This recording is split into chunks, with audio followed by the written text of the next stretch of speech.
नमस्कार प्रेक्षकांनो, स्वागत आहे आपल्या मराठी यूट्यूब चॅनलवर।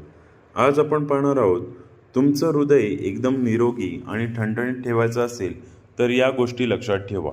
पहिलं, उशिरा जेवणं म्हणजे रात्री उशिरा जेवलं की बीपी वाढतं, पोट पण त्रास देतं आणि हृदयावर पण लोड येतो।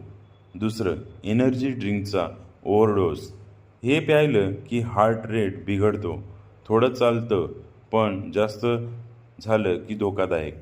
तिसरं, टेन्शनचा डोंगर, सतत स्ट्रेस घेत बसलात तर हृदयाचं काम वाढतं, शांत राहायला शिका। चौथं, वाकडं तिकडं बसणं, पोश्चर खराब असेल तर रक्त नीट फिरत नाही, सरळ बसा राजासारखं।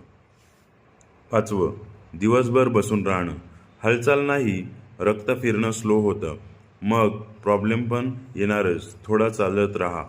सहावं, नाश्ता स्किप करणं, सकाळचा नाश्ता नाही म्हणजे हार्टवर ट्रेस, दिवसाची सुरुवातच चुकीची करू नका।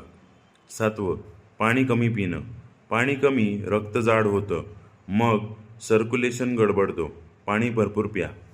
आठवं, नेहमी निगेटिव्ह विचार, निगेटिव्ह विचार म्हणजेच कर्टिसोल वाढतो आणि हार्टवर जास्त ताण येतो। नववं, ओव्हर एक्सरसाइज, जास्तच कसरत केली तर हृदय थकून जातं। टीप, हे जनरल माहिती आहे, काही त्रास असेल तर डॉक्टरांचा सल्ला नक्की घ्या आणि आपल्या चॅनलला लाईक, सबस्क्राईब, शेअर आणि कमेंट्स करायला नक्की विसरू नका। धन्यवाद।